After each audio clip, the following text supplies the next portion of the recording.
Kane! It's over! He's done it again! Unbelievable!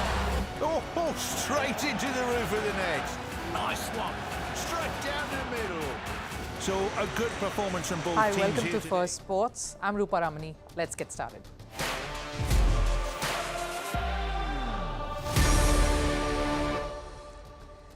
Right, on the show today, India in another Cricket World Cup final. They will play South Africa for the title. We set up that clash right here for you. Captain Rohit Sharma was in tears after the win in the semi-final.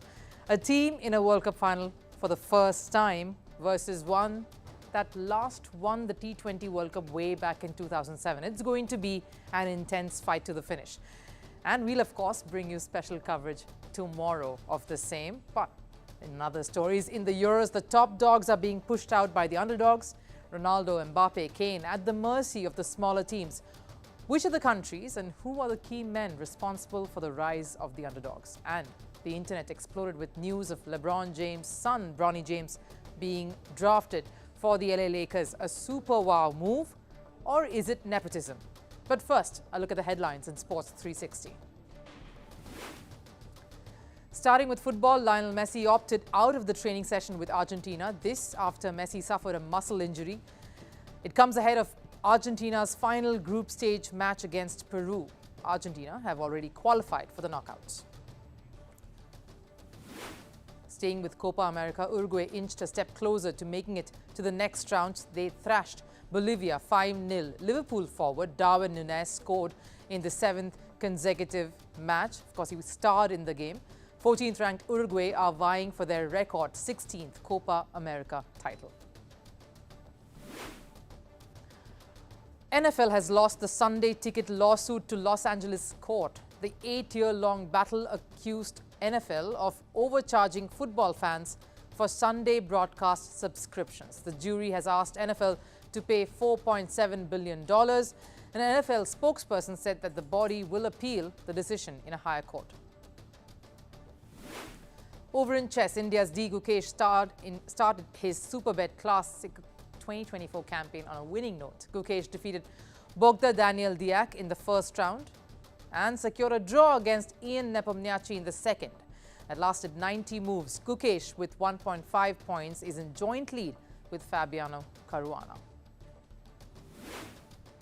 And Dutch beach volleyball player convicted for rape in the past has qualified for the Paris Olympics. Steven van der Velde was imprisoned 8 years ago for raping an underage girl in Britain. He faced 4 years in Britain's prison and was charged in 2016.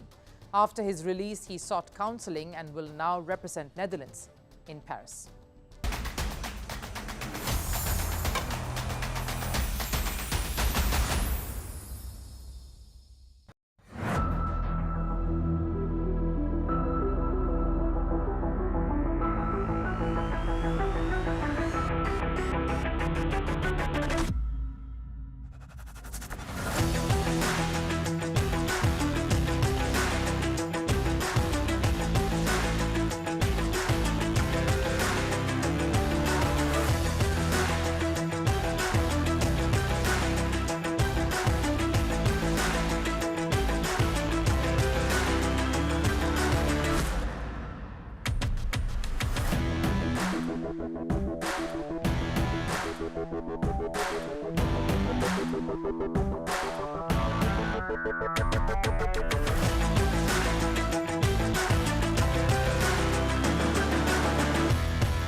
What an emotional ride it has been. India making it to yet another ICC World Cup final. It's India versus South Africa. We are down to one match in the T20 World Cup. A tournament that has been quite a roller coaster ride. From rumblings and low-scoring matches in the US to jaw-dropping action and stories that define the sport in the West Indies. It has truly been an out-of-this-world experience, and at the final, there is not just one, but two teams who are waiting to script something incredible. India was clinical, fearless and bold, even as rains kept interrupting the semi-final. The track was not an easy one to bat on, but the genius of Rohit Sharma and Suryakumar Yadav later on put the pressure on England, and England that has the most explosive batting lineup in this tournament. And when the Indian spinners came on, The opposition did not know what hit them.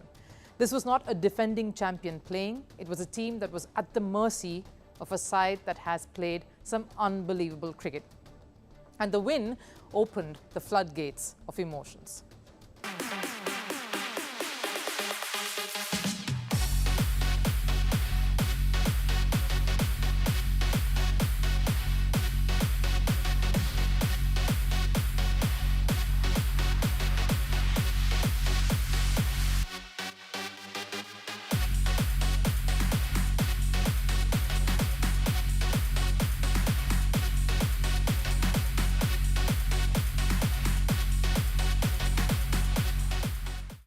Rohit Sharma silenced critics, many of us who looked at his batting average in the tournament so far, and has come to the party when it really matters, a semi-final, the biggest hurdle for a shot at glory. Now they talk about the big final, a World Cup final, the final frontier, but it is the semi-final which is the real obstacle, the match that tests you the most. A loss here is gut-wrenching because you feel you have never had the chance to play for the trophy. You feel robbed. And a win here is truly emotional. Because you're in a final, whatever happens, there is going to be magic anyway. And Rohit Sharma, a skipper in search of a World Cup, felt that gut-wrenching emotion because he was in tears, and that was trickling down, as you can see the image behind me. And it was poignant as well, and this is the image that will probably stay with me. Two senior-most hands, which, you know, the inclusion of those that raised many eyebrows, standing together at the cusp of glory. Now those pictures tell us how much this win meant for Rohit Sharma to beat a red-hot England and make it to a World Cup final. In this game, we were very steady and calm. We didn't panic too much, and that has been the key for us. You got to play good cricket, and that's what we want to do in the final as well. We'll try our best, that's all I can say. The team is in good shape, they are playing well. All I can hope is to put up another good show come the finals. And here's what I want to draw your attention to. India versus South Africa at a World Cup final. On paper, both really good teams. South Africa, a bit of a balanced side there. India, a fighting, intimidating opponent. But that's just the thing. When it's this kind of a final, talent, skill, best bowler in the world, best batter in the world, these tags mean nothing. These labels come to naught. Here it's all about the nerves, the hunger, because there are two teams here who've been ravaged by World Cups. On one hand is a team that has never got to a final ever, and that's something, because you can have all the experience, the skills, the power-packed lineup in the world and still be overawed by a debut final, because it's a different feeling, it's a different vibe, it's a daunting challenge, and you've just got one shot here. And then there is another team on the opposite spectrum. They've been in World Cup finals. They know how it is to win. And only one in that lineup knows what it feels like. But for the rest, it's the trauma of the final frontier getting the better of you. A team that's never made it here against one that's only lost here. Sure, there's 2011. There's also 2013. Now, that's a memory now. So this is about a clean slate. South Africa talks about belief, about a real shot at holding the trophy. India talks of rewriting the past. South Africa, that speaks of the ethos of the animal world, where the rule is you need to fight to survive, where it is the survival of the fittest and no room for second best.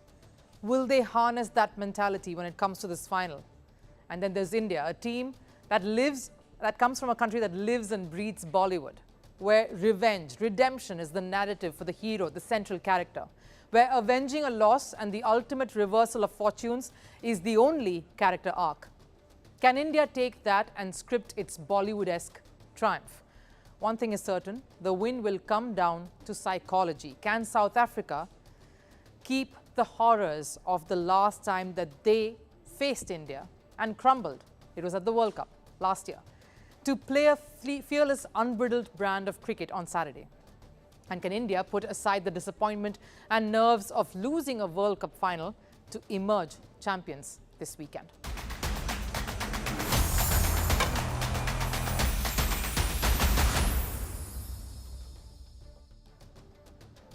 The first half of Euros is done and dusted. The action now shifts to the knockouts. And there's been plenty of drama.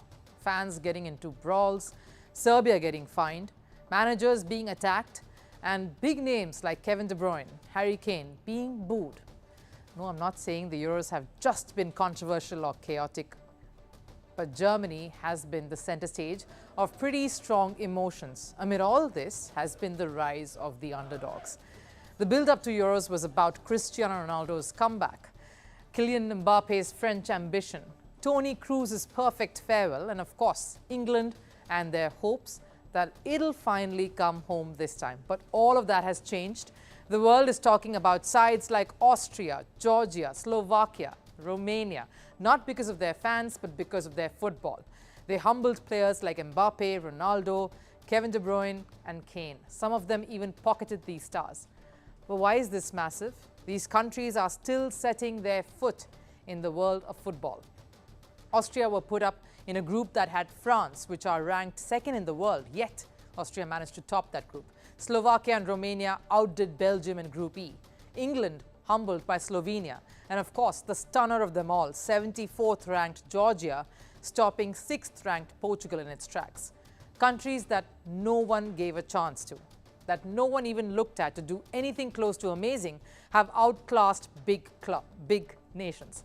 The underdogs have punched the top dogs. That's been the narrative here, in keeping with that of the year.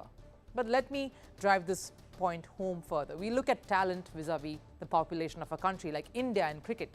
In a country of more than 1.4 billion, talent is immense, and so too the probability of the most talented being picked. So to put this into perspective, let's look at the population of all these countries who are matching up.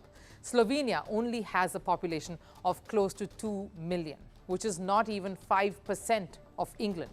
And if you can put it into perspective, the number of footballers in England might be the population of Slovenia. Georgia were up against a nation that has a population of 10 million. Not that big of a difference, but they were up against Ronaldo, who alone has an Instagram fan following of 634 million, more than 150 times to that of Georgia's population. Romania has the highest, 19 million, which is around the same population as the Indian city of Mumbai alone. It's not just team versus team here, it's the individuals that have set the stage on fire. Take Austria, for example. Sure, they lost to France in the group stage, but were still table toppers. Ralf Rangnick was on a roll with his team, and Marcel Sabitzer led them brilliantly on the field. Sabitzer plays for Dortmund in Bundesliga, whereas Mbappe has just joined Real Madrid. Just a month ago, the Austrian captain was on the brink of scripting history. Dortmund lost, in fact, in that final, but reaching the final itself was massive. And Sabitzer is taking that very same mentality to Austria. Maybe he couldn't give the perfect finish with Dortmund, but with Austria, he's on a mission. Next up, legendary Ronaldo. Of course, how can we miss him? Outdone, though, by George Mikatadze. No, not by his shirt being tugged in the penalty box, but through Mikatadze's brilliance. While the Portuguese has failed to score a single goal for his side, Mikatadze has, of course, scored in every match for Austria in the Euros so far. And most importantly, during the victory over Portugal that took Georgia to the round of 16. For England, the Slovenia result, of course, is still very fresh. Harry Kane, again under fire, went MIA, missing in action. He was done in by 25-year-old Jaka Biol. The youngster blocked every attempt by the prolific Kane. Now, when we talk about Belgium, it's always top players like Lukaku, Trossard, and the biggest of them all, leader Kevin De Bruyne. But against Slovakia, even the Manchester City legend went missing. And who came on top? Slovakia forward Ivan Šranc, a player playing in the Czechia League, outdid Premier League's best midfielder. Rising from glory in the domestic leagues to bossing over the best in the international scene. Something former England footballer David James predicted way before the Euros. I think we've been spoiled in a way for many different reasons. When you look at the European club finals, obviously Olympiacos in the Conference League, Atalanta, upsetting Bayer Leverkusen. So we've kind of been spoiled a bit, and it's kind of like, what can this Euros bring for us? And we've got dark horses like 20 years ago when I played in the Euros for England. Greece turned up and no one expected it. So what am I looking for? something that is going to surprise everyone, but in the most fantastic way. So the viewers and everyone who's following the Euros will turn around and say, I was there watching that Euros finals. Looks like those words have come true. Anyone who saw Ronaldo, Mbappe, Kane and other stars getting plundered by these underdogs can say they saw something magical. All I can say is if Denmark, a side back in 1992 that stunned everyone and won the Euros, can do it, why can't something similar happen in this edition?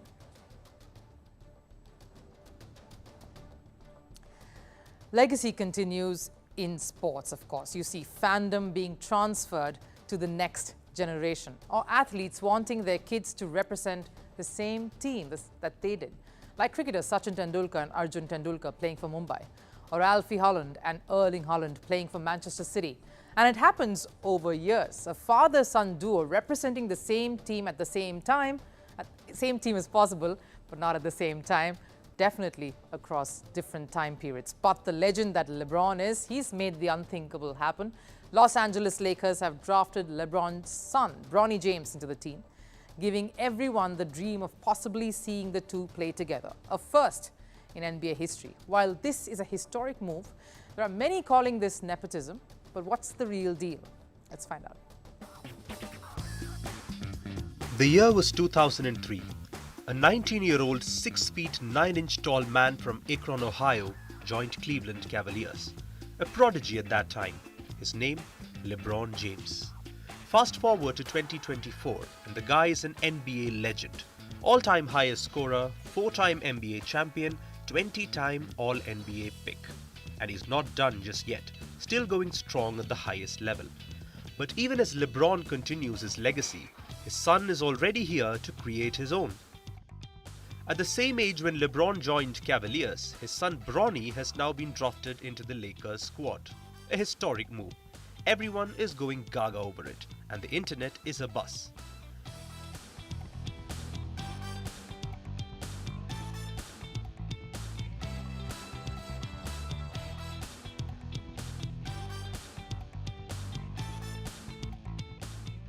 Because we might see a father-son duo play together for the first time in NBA history, also fulfilling LeBron's long-time wish.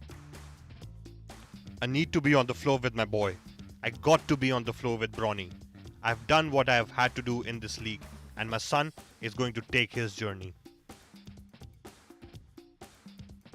For a year now, LeBron has been vocal with his desire to play alongside his son. And you can picture this, a player of the stature of LeBron, a legend still on top of his game, with his son ready to roll on the big stage. Why wouldn't he want to play alongside him and groom him for the future? It's great news for the fans and for the franchise. And also a win for father and son. But aren't we forgetting something?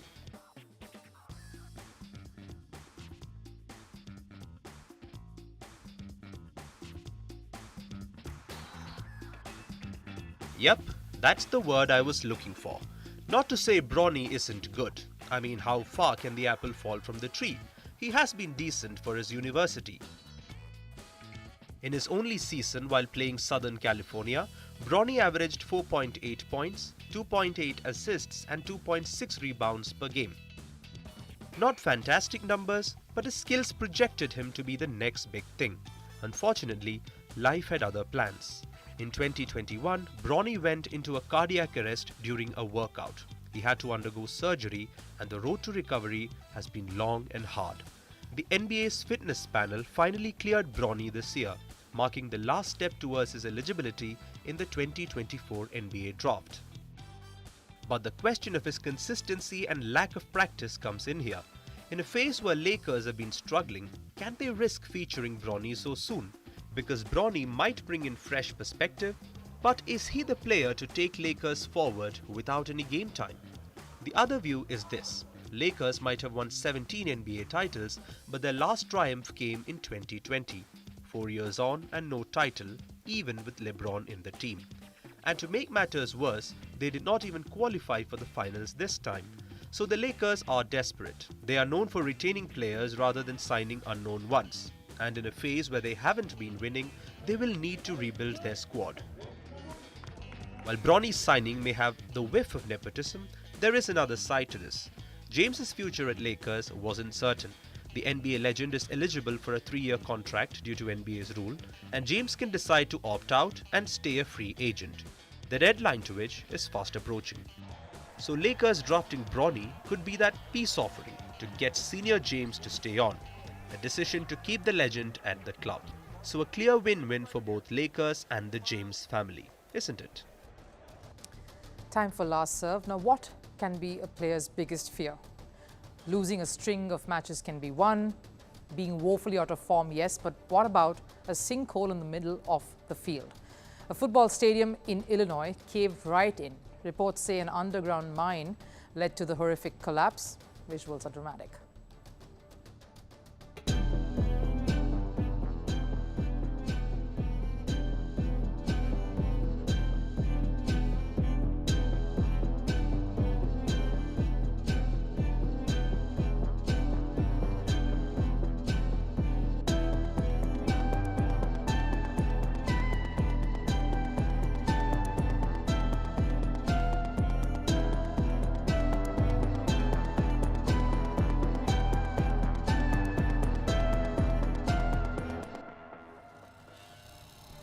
Some scenes that, but that does it here on Firstpost. Have a lovely weekend. I'll see you again later. Till then, take care. Bye-bye.